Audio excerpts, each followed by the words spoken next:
Hello and welcome to France 24 interview with Greek Prime Minister Kyriakos Mitsotakis here in Greek Prime Minister office. Bonjour, kalimera. Bonjour. Good morning, Kyriakos Mitsotakis. Prime Minister, during NATO's summit in Brussels, you will meet Turkish President Erdogan, as Turkey is also a NATO member, like Greece. It's not the first time that you meet, but it takes place after an intense period of difficulties, especially in the southern agency. Last summer, Turkey-Greek tension escalated over Turkey's med drilling plans. What will you talk about with Erdogan? It is no secret that we have big differences with Turkey, the most important one being the issue of the delimitation of our maritime zones, an issue that goes back many decades. And we need to find a way to manage our differences without resorting to escalating tensions and not to avoid what happened last summer. And I think the way to do that is to agree on a common framework. And the framework needs to be respect for the premises of international law and, of course, good neighborly relations. We're destined to live side by side with Turkey. So we need to find a way, even when we disagree, to continue talking and manage our disagreements in a civilized manner. And, of course, there are also other areas where we can cooperate with Turkey. We have common economic interests. We should have the same environmental concerns. Climate change is a threat to all countries in the Eastern Mediterranean. And of course, we also need to manage the migration problem. Greece is a member of the European Union. It is the external border of the European Union. And we want to work with Turkey to address this issue, both as neighbors, but also as members of the European Union. Yes, but we will come to that point in a couple of minutes. But tell me, what do you expect, if we are talking about the NATO summit, from the new American President Joe Biden and also from the NATO in this Greek-Turkish issue, considering that Greece exceeds its commitment to spend 2% of GDP on defense annually, and considering also that you have made significant new investments last year in military equipment. So what do you expect from new American President and from the NATO? Well, first of all, I'm very happy that the new American president is embracing the concepts of multilateralism, of a rules-based international order, and he is certainly, a breath of fresh air when it comes to transatlantic relationships. You're right to point out that Greece has been a loyal member of the alliance for many decades. We are one of the few countries that systematically exceed the 2% threshold in terms of defense spending as a percentage of GDP, and we have also made significant new investments in upgrading our military capabilities over the past 2 months. I think what we will discuss is how NATO will evolve and address new hybrid threats. How do we meet the security challenges stemming from challenges such as COVID and the climate change, and how do we adapt to a changing geopolitical landscape where our democracies are threatened by countries which exhibit authoritarian behavior and no respect for international law.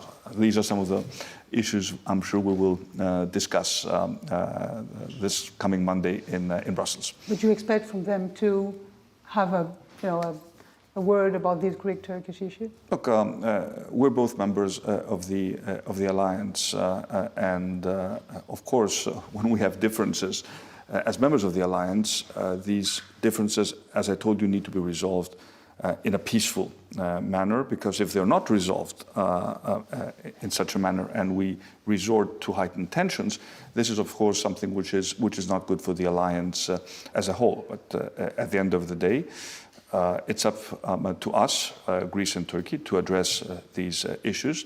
But it's also up to Europe and when I talk about Europe, I mean about the European Union, to send a very, very clear signal that what happens in the Eastern Mediterranean, vis-à-vis Greece, vis-à-vis Cyprus, also has ramifications in terms of the relationship between Turkey and the European Union. And I think this message has been sent very, very clearly by the European Council in its last conclusions.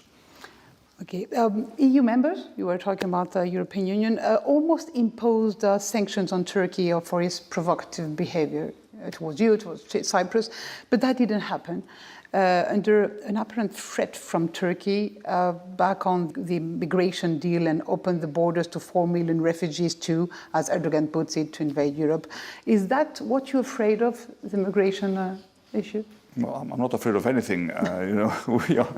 We are a confident country defending our sovereign rights, and we are members of the European Union. And when it comes to the issue of migration, we made it very, very clear last March that we will not tolerate desperate people being used as geopolitical weapons, which is exactly what Turkey tried to do when they encouraged tens of thousands of people to illegally cross into Greece. And we made it very clear that we will defend our borders. The borders of Greece are the borders of the European Union. I should remind you that the leadership of the European Union, the Commission, the Parliament, the President of the Council, the three top EU officials came to the Greek-Turkish border to express their solidarity towards Greece. And I think it has been made very, very clear to Turkey that this sort of behavior cannot and will not be tolerated in the future. So we need to sit down with Turkey and find a solution. We've done it in the past. I fully accept the argument that Turkey is currently home to millions of refugees, and there is a framework to work with Turkey to address the migration issue. But Turkey must also do its part. It needs to control the smugglers that still play an instrumental role in sending people across the Aegean. It needs to be willing to readmit people whose asylum applications have been rejected. We currently have, for example, almost 1,500 people on our islands whose applications have been rejected. They should be returned to Turkey. It would be a very encouraging step in terms of our relationship if Turkey were to finally accept them. But that's the point. Let me introduce you to Shukran. Here he is. We met him with my colleague Mortaza Behoubi from France 24. You probably need to. Yeah, I can't exactly see him. He's from Afghanistan. He's in a Lesbos camp. Yeah. And he's an artist, a painter, and actually he paints your portrait, Prime Minister. As you can see, it's nice. He's very talented. But what would happen with those 10,000 asylum seekers who are in Greece and who are still waiting? He is waiting for almost 2 years for his asylum. What will happen to them? You said that you should collaborate with Turkey, but it's only a matter of Turkey or also No, it's a matter of Greece, but it's also a matter of Europe to address this issue. What we have done is we have significantly accelerated the processing of asylum applications. So people like your friend, if they qualify for refugee status, they will receive it. And tens of thousands of people have received refugee status, and they're more than welcome to actually stay in Greece, live here, and start a new life. And I can tell you that we have worked very hard to make sure that we have proper integration programs for those people who decide to make Greece their permanent residence, and we will continue to work on that front. For example, I was the one who addressed the issue of unaccompanied minors. When I came into power, we found a horrible situation. Kids, teenagers in camps, in completely unacceptable solution. There is not a single kid or teenager right now in our camps on the islands. They've all been taken care of. Many of them have been moved to other European countries. They are all protected and receive the love, attention, respect, and care that any child or any teenager, regardless of where they come from, should receive. Quickly, for closing for the migration, your government has decided also to deploy an anti-migration arsenal measures at the border. Meanwhile, many NGOs are protesting about the pushback. What is the strategy of Greece? There's no pushback for you? No. Okay, that's your word. No, but at the same time, I want to make it very clear, it is our job to defend our borders. And we will use all the tools within our arsenal with full respect to international law and to human rights to actually do that. And I want to be very, very clear. You know, our border patrol forces, our police at Evros, our Coast Guard, are not a welcoming committee. They're not a tourist agency. They're there to defend our borders. At the same time, they're also there to save lives at sea.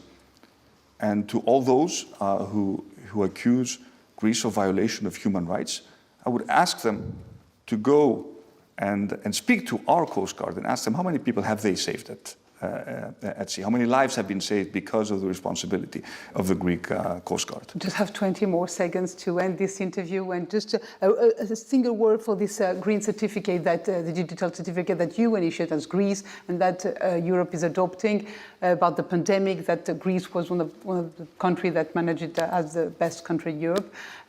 What is your message for this touristic season who is starting now? Come to Greece. It's a safe country.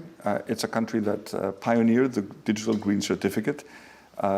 We only need proof of vaccination or proof that you have a negative COVID test or that you've had COVID in the past to come to Greece. We've managed the pandemic better than many other European countries. We have opened the country to tourism. People should feel safe and welcomed. And I'm sure that many people, many French people who love Greece very much will choose to come to Greece this summer. I can guarantee that they will have a fantastic time. Thank you, Prime Minister Kyriakos Mitsotakis. Let's see another Greek Prime Minister Kyriakos Mitsotakis here in France 24 in Athens. Thank you.